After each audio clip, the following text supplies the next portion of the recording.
حتى أهل البدع والأهواء، أهل البدع العقائدية وأهل البدع السياسية، أنا أقول بيننا وبينكم السلف، بيننا وبينكم الكتب، كان فيقول البدع بيننا وبينكم. Bismillahirrahmanirrahim. Kita meneruskan bacaan Bulughul Maram yang ditulis oleh Al-Hafidz Ibnu Hajar Al-Asqalani rahimahullah taala. Ya, kita masih dalam bab yang kedua, yaitu bab adzan di kitab As-Shalah, kitab Shalah. Di kitab yang kedua, yang pertama kitab Thaharah. Setelah selesai bab yang pertama di kitab As-Shalah, yaitu bab mawaqit waktu-waktu salat. Disebutkan di bab yang kedua ini tentang adzan, keutamaan adzan. Ya, demikian juga lafaz adzan yang masyhur ada 15, sudah selesai 15. Yang biasa kita dengar. Boleh 19, yaitu tarji itu mengucapkan asyhadu an la ilaha illallah 2 kali, asyhadu anna muhammadar rasulullah 2 kali pelan.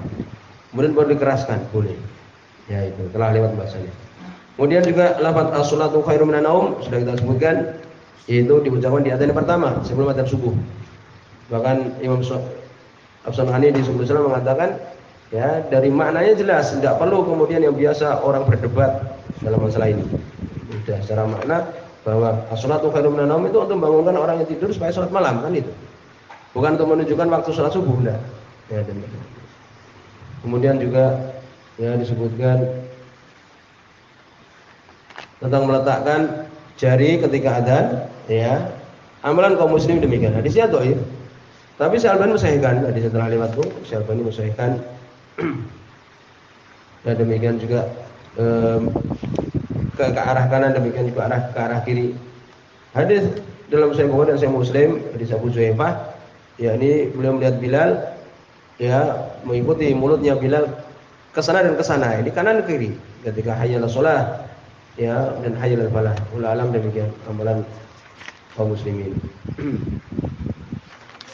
Berikutnya, qala Ramadhan, hadis yang ke-8 di bab ini, dan dia hadis yang ke-172. Wa Nabi Mahdurah, dari sahabat Abu Mahdurah radhiyallahu anhu. Dan sudah kita sebutkan bahwa di beberapa riwayat Nabi menunjuk dia untuk orang yang adzan di Mekah. Ya, sudah lihat. Hadis ini ya sahih, hadis ini hasan. Dari Abu Mahdurah radhiyallahu anhu, anna Nabi sallallahu alaihi wasallam, sungguh Nabi sallallahu alaihi wasallam ajabahu sautuhu, menghirakan beliau suaranya bagus Abu Mahdurah. Bahkan Ibnu mengatakan yang kita dengar sekarang di Mekah itu adzan itu keturunannya Abu Mahdurah. Ya, adzannya khusus kan. Bahkan sebagian meniru adzannya Mekah itu, adzan yang ada di Masjidil Haram itu. Ya, khas itu kan. Ya, disebutkan itu keturunannya Abu Mahdurah. Sebagian telah lewat bahwa Nabi sallallahu alaihi wasallam yang memilihnya untuk adzan di Ka'bah di Mekah, di Masjidil Haram. Di sini sahih, adapun hadis ini sahih. Sungguhnya Nabi sallallahu alaihi wasallam menghirakan beliau suaranya bagus. Fa'allamahul adzan, maka Nabi mengajari dia adzan. Rawi Ibnu Huzaimah. Riwayatnya Ibnu Huzaimah ya Allah taala. Disebutkan oleh Imam Sunani, waqad qadimna al-qissah, kami telah menyebutkan kisah wastihsanu sallallahu alaihi wasallam dan Nabi membaguskan suaranya. Wa amaruhu bil adzan di Mekah, dan Nabi memerintahkan dia untuk adzan di Mekah. Wa fi dalala ala annahu yustahab ayyakuna sautul muadzin hasanan. Di sini menunjukkan disukai suara orang yang adzan itu bagus, suaranya bagus. Ya, demikian. Kemudian berikutnya hadis yang ke-9, yaitu hadis yang ke-173 di buku ini. Wa Jabir bin Samurah, dari Jabir bin Samurah radhiyallahu anhu, hadis riwayat Imam Muslim. Qala beliau mengatakan, "Sholaitu ma'an Nabi sallallahu alaihi wasallam." Aku salat di belakang Nabi sallallahu alaihi wasallam al-Idain, 2 hari raya. Ghairu marrah, bukan hanya sekali. Wala marrataini, dan bukan hanya 2 kali. Bi ghairi adzan wala iqamah, tanpa adzan tanpa iqamah. Rawi Muslim, meriwayatkannya Imam Muslim. Kemudian disebutkan hadis ke-10, wa nahwahu, dan yang semisalnya bil muttafaq alaih, di hadis Bukhari dan Muslim. An Ibnu Abbas, dari sahabat Abdullah bin Abbas radhiyallahu anhuma.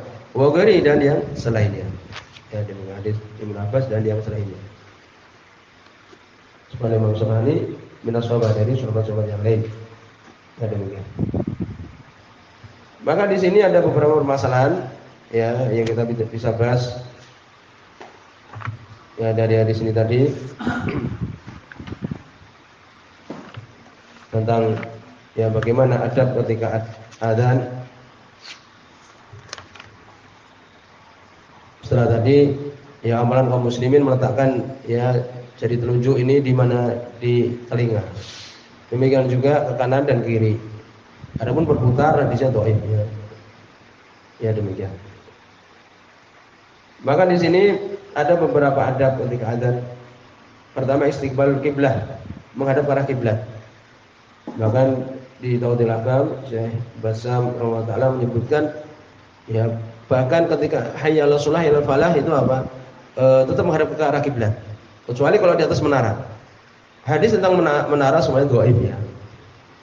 Memang ada di situ turun Nabi Isa nanti di menara di masjid yang ada di Damaskus kan demikian, di Syam kan itu. Tapi itu bukan menjadi dalil bolehnya menara. Wallahu alam demikian. Boleh para ulama menyebutkan adzan di menara. Ya, kalau di menara maka untuk demikian. Ya, boleh ke kanan dan kiri. Bahkan disebutkan di antara hikmahnya meletakkan telinga meletakkan jari di telinga itu juga untuk menunjukkan orang ini sedang adzan gitu. Ya, kadang-kadang tidak terdengar suaranya tapi dari arah yang jauh terlihat orang itu sedang adzan. Ini yang jelas di sini yang pertama bisa ditulis ketika adzan hendaknya menghadap ke arah kiblat. Ya demikian, disukai demikian. Kecuali menundir ajma'ul ilmi ala anna minas sunnah, termasuk dari sunnah. Menurut ijma' ahlul ilmi. Antus taqbal kiblat, untuk menghadap kiblat ketika adzan. Tsani yang kedua al-adzan qaiman, adzan hendaknya berdiri. Hadis Abu Qatadah radhiyallahu anhu, Nabi mengatakan kepada Bilal, sebuah Imam Bukhari kan, kum fa'adzin, berdirilah maka beradzanlah. Bisa ditulis yang kedua yaitu berdiri. Nah, adabnya ketika adzan yang pertama menghadap kiblat, yang kedua berdiri. Walaupun menghadap kiblat wallahu alam ya, secara umum ketika adzan menghadap kiblat kecuali hayya 'alas shalah yang lebih tepat. Ya, ketika hayya 'alas shalah wala kanan dan kiri juga ke arah kiblat juga, menghadap ke kiblat dulu, mungkin ke kanan, kemudian baru kiri. Terserah, ya ini hayya 'alas shalah kanan semua atau kanan dan kiri, atau hayya 'alal falah ya kiri semua atau kanan dan kiri, ya demikian. Walaupun hadisnya pernah kita sebutkan semuanya dhaif tentang masalah ini. Kemudian yang ketiga, al-adzan min makanin murtafi, adzan di tempat yang tinggi. Ya demikian. Sebutkan dalam hadis riwayat Imam Abu Dawud rahimahullah taala. Ya. Bahwa seorang perempuan dari Bani Najjar mengatakan, "Kana baiti atwal bait haul masjid." Adalah rumah paling tinggi di sekitar masjid. Bahkan Bilal yu'adzin alaihi fajr. Adalah Bilal adzan di atasnya, di atas rumahnya perempuan ini, radhiyallahu. Ya demikian.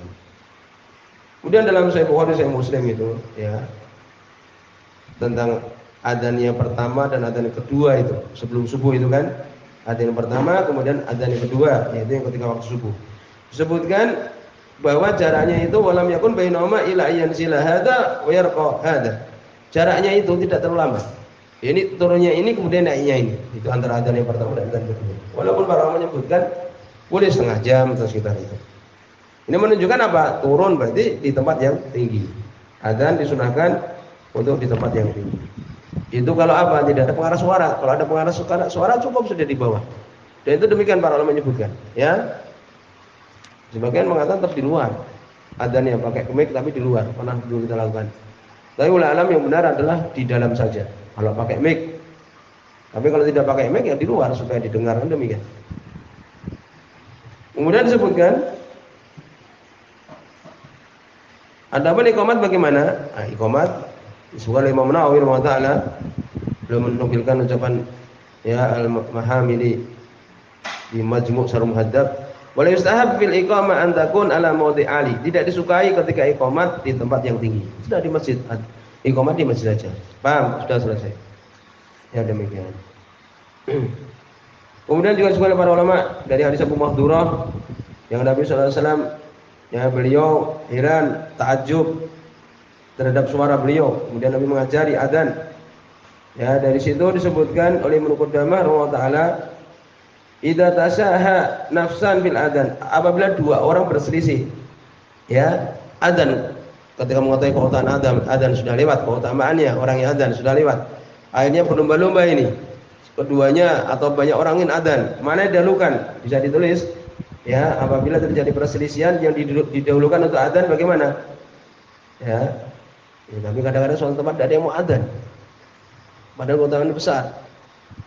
Ya, bahkan disebutkan Umar bin Khattab itu beliau ingin adzan juga jadi imam, tapi kan nggak pantas ya. Imam ya imam sudah, nggak perlu adzan kan itu. Ya demikian. Karena keutamaannya adzan itu. Lalu bagaimana kalau berselisih?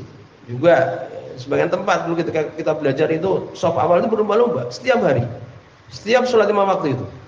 Terus sekarang kita mau di depan ya ada yang melarang. Ya.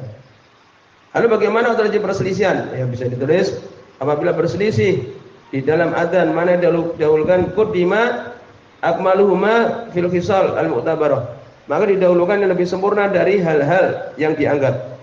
Yang pertama, fa yuqaddam man kana ala sautan, bisa ditulis yang pertama paling keras suaranya. Nah, gitu. Tapi sekarang bisa dibantu dengan apa? Dengan pengeras suara. Tapi jangan terlalu berlebihan pengeras suara ini nanti cepat rusak. Biasa aja, udah keras.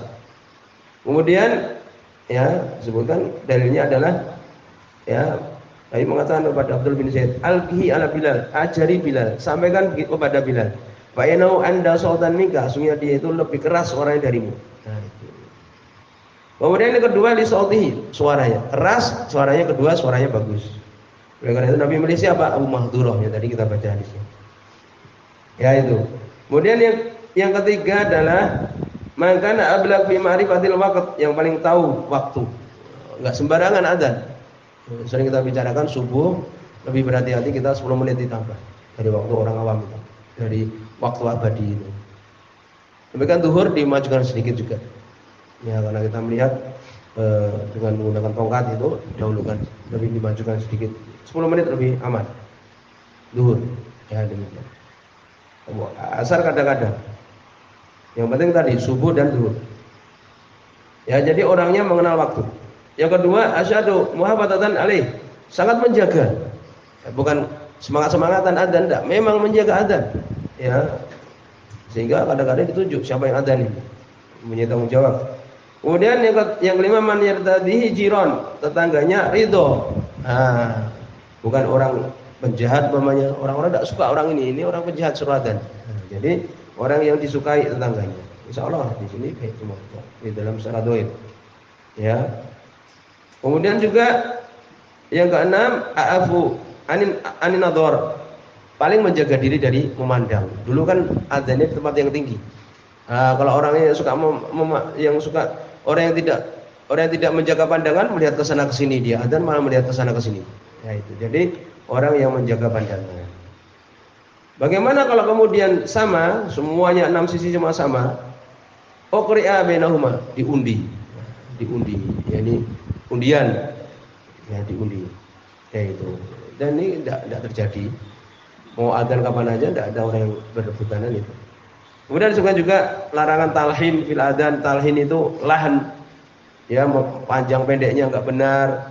Juga karena disebutkan para ulama, al-mutarib bihi yu'adzin ala sabili tatrib bihi ka'annama yarji alfat agniya, seakan-akan seperti lafaz orang yang bernyanyi.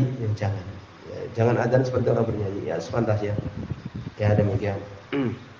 Demikian juga sukun, harokat, hendaknya untuk diperhatikan.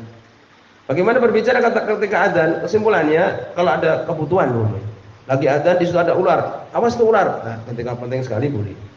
Tapi kalau enggak jangan. Ya itu. Selama di sini, semoga